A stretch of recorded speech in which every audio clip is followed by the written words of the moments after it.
Hi, welcome to First Chapter Friday. Our story today is An Ember in the Ashes by Sabaa Tahir. This is a book that came out a while ago. Absolutely loved it. It had a great following, and then it was something that just wasn't on my radar for a while until I realized I never finished the series. So I need to get you to understand what a great book it is, and I hope I intrigue you after this first chapter. Part 1, The Raid. Chapter 1, Laia. My big brother reaches home in the dark hours before dawn, when even ghosts take their rest. He smells of steel and coal and forge. He smells of the enemy. He folds his scarecrow body through the window, bare feet silent on the rushes. A hot desert wind blows in after him, rustling the limp curtains. His sketchbook falls to the floor, and he nudges it under his bunk with a quick foot, as if it's a snake. Where have you been, Darren? In my head, I have the courage to ask the question, and Darren trusts me enough to answer. Why do you keep disappearing? Why, when Pop and Nan need you, when I need you? Every night for almost 2 years, I've wanted to ask. Every night, I've lacked the courage. I have one sibling left. I don't want him to shut me out like he has everyone else. But tonight is different. I know what's in his sketchbook. I know what it means. You shouldn't be awake. Darren's whisper jolts me from my thoughts. He has a cat's sense of traps. He got it from our mother. I sit up on the bunk as he lights the lamp. No use pretending to be asleep. It's past curfew, and 3 patrols have gone by. I was worried. I can avoid the soldiers, Laia. Lots of practice. He rests his chin on my bunk and smiles Mother's sweet, crooked smile. A familiar look, the one he gives me if I wake from a nightmare or we run out of grain. Everything will be fine, the look says. He picks up the book on my bed. Gather in the Night. He reads the title. Spooky. What's it about? I just started it. It's about a I stop. Clever. Very clever. He likes hearing stories as much as I like telling them. Forget that. Where were you? Pop had a dozen patients this morning. And I filled in for you because he can't do so much alone, which left Nan to bottle the trader's jams by herself, except she didn't finish. Now the trader won't pay us, and we'll starve this winter. And why in the skies don't you care? I say these things in my head. The smile's already dropped off Darren's face. I'm not cut out for healing, he says. Pop knows that. I want to back down, but I think of Pop's slumped shoulders this morning. I think of the sketchbook. Pop and Nan depend on you. At least talk to them. It's been months. I wait for him to tell me that I don't understand, that I should leave him be. But he just shakes his head, drops down into his bunk, and closes his eyes like he can't be bothered to reply. I saw your drawings. The words tumble out in a rush, and Darren's up in an instant, his face stony. I wasn't spying, I say. One of the pages was loose. I found it when I was changing the rushes this morning. Did you tell Nan and Pop? Did they see? No, but... Laia, listen.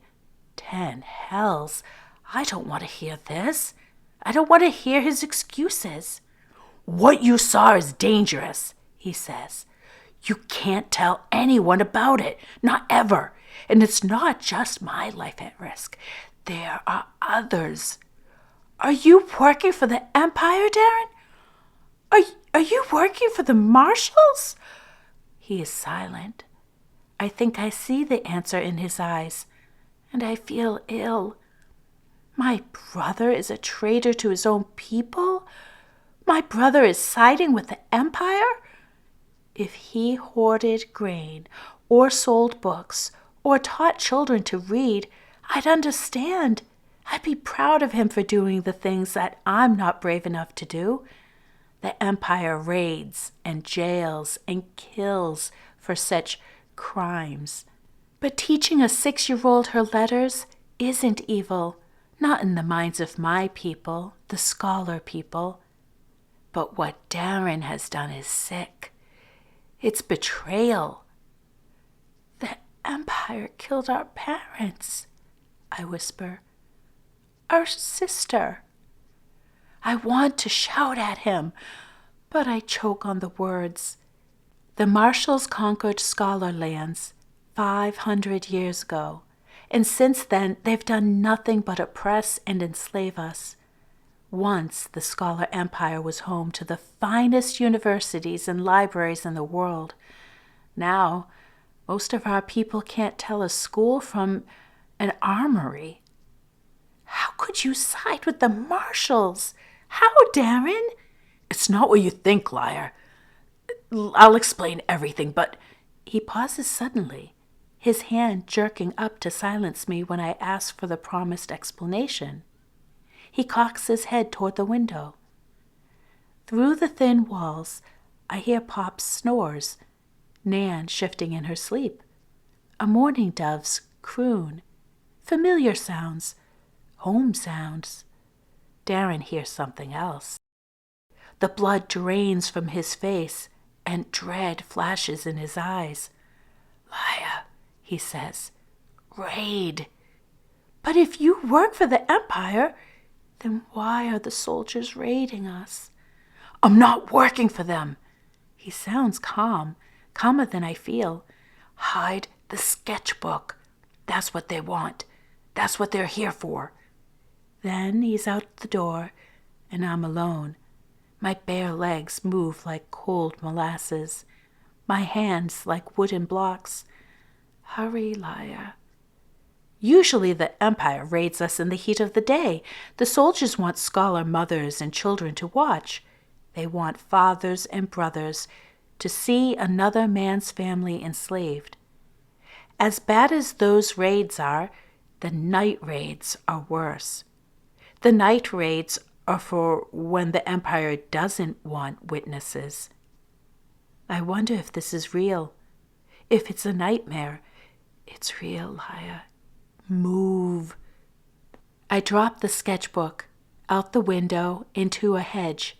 It's a poor hiding place, but I have no time.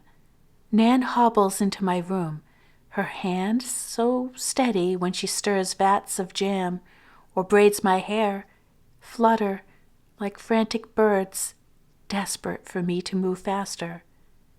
She pulls me into the hallway. Darren stands with Pop at the back door. My grandfather's white hair is scattered as a haystack, and his clothes are wrinkled, but there's no sleep in the deep grooves of his face. He murmurs something to my brother, then hands him Nan's largest kitchen knife. I don't know why he bothers. Against the serric steel of a Marshall blade, the knife will only shatter. You and Darren leave through the backyard, Nan says, her eyes darting from window to window. They haven't surrounded the house yet. No, Nan! I breathe her name, stumbling when she pushes me toward Pop. Hide in the east end of the quarter. Her sentence ends in a choke, her eyes on the front window. Through the ragged curtains, I catch a flash of a liquid silver face. My stomach clenches. A mask, Nan says. They've brought a mask. Go, Laia, before he gets inside. What about you? What about Pop? We'll hold them off. Pop shoves me gently out the door. Keep your secrets close, love. Listen to Darren. He'll take care of you. Go. Darren's lean shadow falls over me, and he grabs my hand as the door closes behind us. He slouches to blend into the warm night moving silently across the loose sand of the backyard with a confidence I wish I felt. Although I'm 17 and old enough to control my fear, I grip his hand like it's the only solid thing in this world. I'm not working for them, Darren said. Then whom is he working for? Somehow, he got close enough to the forges of Sabaa to draw in detail the creation process of the Empire's most precious asset, the unbreakable, curved skims that can cut through 3 men at once. Half a millennium ago, the scholars crumbled beneath the martial invasion because our blades broke against their superior steel. Since then, we have learned nothing of steelcraft. The marshals hoard their secrets the way a miser hoards gold. Anyone caught near the city's forges without good reason, scholar or marshal, risks execution. If Darren isn't with the Empire, how did he get near Sarah's forges? How did the marshals find out about his sketchbook? On the other side of the house, a fist pounds on the front door. Boots shuffle. Steel clinks. I look around wildly, expecting to see the silver armor and the red capes of Empire legionnaires, but the backyard is still. The fresh night air does nothing to stop the sweat rolling down my neck. Distantly, I hear the thud of drums from Blackcliff, the mask training school. The sound sharpens my fear into a hard point, stabbing at my center. The Empire doesn't send those silver-faced monsters on just any raid. The pounding on the door sounds again. "In the name of the Empire," an irritated voice says, "I demand you open this door." As one, Darren and I freeze. "Doesn't sound like a mask," Darren whispers. Masks speak softly with words that cut through you like a skim. In the time it would take a legionnaire to knock and issue an order, a mask would already be in the house, weapons slicing through anyone in his way. Darren meets my eyes, and I know we're both thinking the same thing. If the mask isn't with the rest of the soldiers at the front door, then where is he? "Don't be afraid, Laia," Darren says. "I won't let anything happen to you." I want to believe him, but my fear is a tide tugging at my ankles, pulling me under. I think of the couple that lived next door, raided, imprisoned, and sold into slavery 3 weeks ago. "Book smugglers," the marshal said. 5 days after that, one of Pop's oldest patients, a 93-year-old man who could barely walk, was executed in his own home, his throat slit from ear to ear. Resistance collaborator. What will the soldiers do to Nan and Pop? Jail them? Enslave them? Kill them? We reach the back gate. Darren stands on his toes to unhook the latch when a scrape in the alley beyond stops him short. A breeze sighs past, sending a cloud of dust into the air. Darren pushes me behind him. His knuckles are white around the knife handle as the gate swings open with a moan. A finger of terror draws a trail up my spine.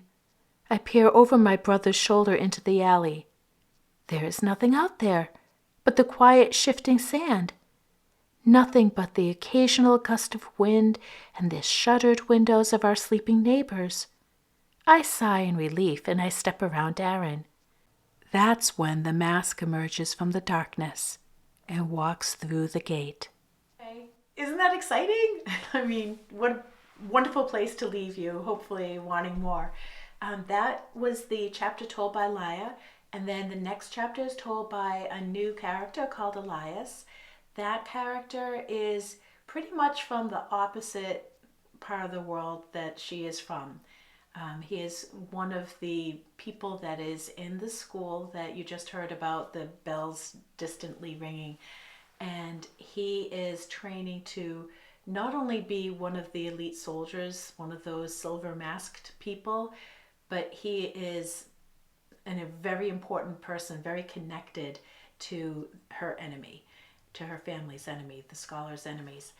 And they take turns telling their stories, their points of view, opposite, and it's just such an intriguing book, and there's so many wonderful world building layers in it, and there's a mystical kind of supernatural element to it, and it takes place in this really amazing location that many books don't cover, kind of that Middle Eastern feeling location for a setting.